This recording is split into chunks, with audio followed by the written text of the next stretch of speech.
نحمده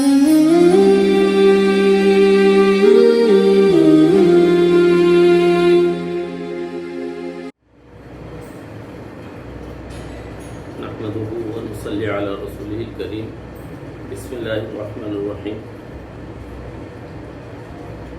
آج کی باتیں کل ہی کی پڑھی ہوئی آیات سے متعلق ہیں۔ کل ہم نے ایک آیت تو یہ پڑھی تھی کہ اللہ سبحانہ و تعالی نے